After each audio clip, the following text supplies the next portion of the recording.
Hi, good morning everyone. Myself dietitian Shilpa, working as a senior clinical dietitian in Healing Hospital, Chandigarh. आज हम एक बहुत important topic पे बात करेंगे जो आजकल बच्चे बहुत ज़्यादा सफ़र कर रहे हैं कॉमन कोल्ड से। उनको रिपीटेडली इन्फेक्शंस हो रहे हैं मई, जून, जुलाई के मंथ में। उसका क्या कॉमन रीज़न है और उसके क्या कॉमन कॉजेज़ हैं basically. So first cause is air conditioning. बच्चे बहुत ज़्यादा एयर कंडीशनर में बैठे रहते हैं। आपका एसी में ज़्यादा लॉन्ग टर्म बैठने की वजह से टेम्परेचर, उनका बॉडी का टेम्परेचर चेंज हो जाता है, क्योंकि उसके बाद वो सीधे बाहर निकलते हैं। एंड सर्द और गर्म की वजह से बॉडी टेम्परेचर रिपीटेडली चेंज होने की वजह से आपका थ्रोट इन्फेक्शंस के चांसेस बढ़ जाते हैं। Number second is poor hand hygiene. बच्चे इतनी जल्दी हैंड वॉश नहीं करते हैं, रिपीटेडली वो चीज़ों को टच करते हैं और हैंड वॉश ना करने की वजह से उनके हाथों में बहुत सारे माइक्रोज की ग्रोथ हो जाती है एंड उसी से ही वो अपना खा रहे होते हैं। कुछ भी अगर खाएंगे तो ऑफ कोर्स उसके साथ में जो माइक्रो है वो उनके माउथ के थ्रू डाइजेस्टिव सिस्टम में जाएगा एंड गले में उसकी ग्रोथ होना स्टार्ट हो जाती है। Number third is dry environment. बाहर ज़्यादा गर्मी होने की वजह से, बॉडी टेम्परेचर चेंज होने की वजह से उनमें बॉडी में ड्राइनेस हो जाती है।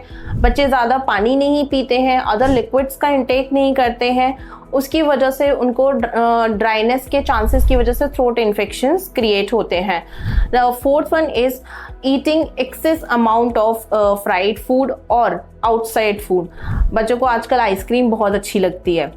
बाहर जब भी जाएंगे आइसक्रीम खाएंगे, तली हुई चीज़ें हैं, मोमोज हैं, हमें नहीं पता वो कैसे हैंडल करते हैं, कैसे उनको सर्व कर रहे हैं। तो वहाँ पर फूड में उतनी ही जल्दी माइक्रोज की ग्रोथ होती है, तो इस चीज़ को आपने अवॉइड करना है। लास्ट वन इज़ आपका कोल्ड आइटम्स। ज़्यादा देर चीज़ों को ठंडा करना एंड रीहीट करके फिर से खाना।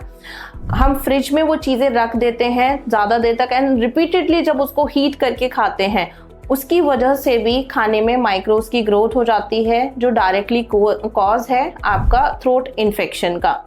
मेरे पास ओपीडी में बहुत सारे ऐसे बच्चे आते हैं जो रिपीटेडली इन्फेक्शन से आ रहे हैं और उसकी वजह से उनकी जो कॉमन ग्रोथ है, जो उनकी ब्रेन डेवलपमेंट है, बॉडी की ग्रोथ है, उतनी ही कम हो रही है। थिननेस बहुत ज़्यादा है, मसल्स बिल्डअप नहीं होते, रिपीटेडली उनको और अदर इन्फेक्शंस होते हैं, जिसकी वजह से उनमें स्लीपिंग आवर्स बढ़ जाते हैं, लेजीनेस है, थकावट बहुत ज़्यादा रहती है। बच्चे आउटडोरिंग नहीं करते हैं, खेलने के लिए बाहर नहीं जाते, क्योंकि उनकी बॉडी में एनर्जी ही नहीं होती है। एक मेरे पास पेरेंट आए थे जिसका बच्चा 5 और 7 ईयर्स का था और उनका बॉडी का ग्रोथ ही नहीं हो रहा था, उसकी हाइट नहीं बढ़ रही थी और रिपीटेड इन्फेक्शंस भी हो रहे थे।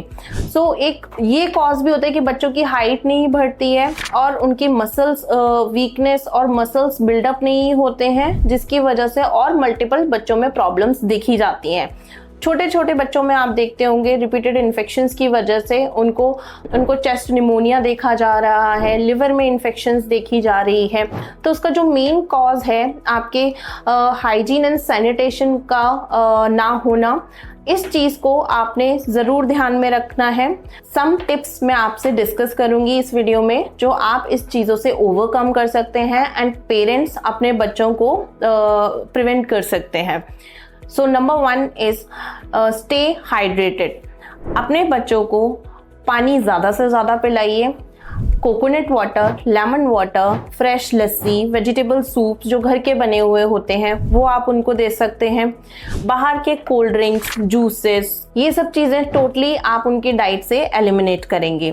Number 2 is homemade food. जितना हो सकता है आप अपने बच्चों को फ्रेशली प्रिपेयर्ड फूड, घर का बना हुआ खाना देना है।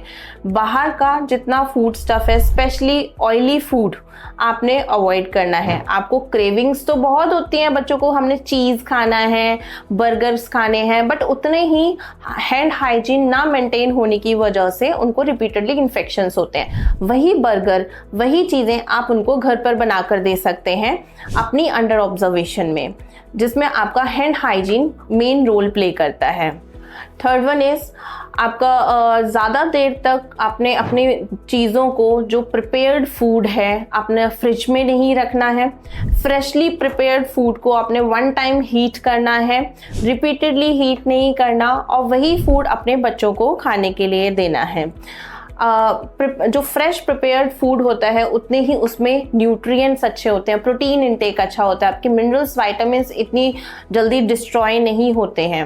Fourth one is eating lots of fruits, vegetables and salad.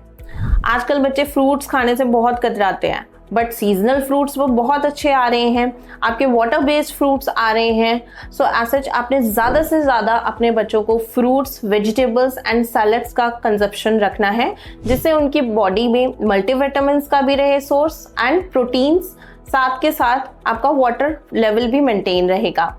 Last one is आपके कूलिंग फूड। कूलिंग फूड का मतलब होता है जिसमें आपका हाइड्रेटेड अमाउंट में वाटर होता है, जिससे आप बॉडी को हाइड्रेट कर सकते हैं। लाइक आपका कुकुम्बर हो गया, मेलन्स हो गए, आपके जितने भी आजकल सीजनल फ्रूट्स आ रहे हैं, सिट्रस फ्रूट्स आ रहे हैं, आपके सैलेड्स हो गए। सो ये डेली बेसिस पे देना है। घर का बना हुआ वेजिटेबल सूप्स भी दे सकते हैं, जो आपका हाइड्रेशन में काम करता है एंड बच्चों को हेल्दी रखता है। अगर आप पेरेंट्स ऐसी कोई गलती कर रहे हैं तो आप मुझे आकर हीलिंग हॉस्पिटल में मिल सकते हैं एंड बच्चों का इंडिविजुअली हम डाइट प्लान करते हैं। पीडियाट्रिक डाइट प्लान आपके अकॉर्डिंग टू हाइट, वेट और उनकी नीड के अकॉर्डिंग होता है। My name is Shilpa Gupta. I am available in healing hospital. If you have any query तो आप मुझे कॉल कर सकते हैं। स्क्रीन पे ऑलरेडी आपको नंबर दिया हुआ है। Thank you.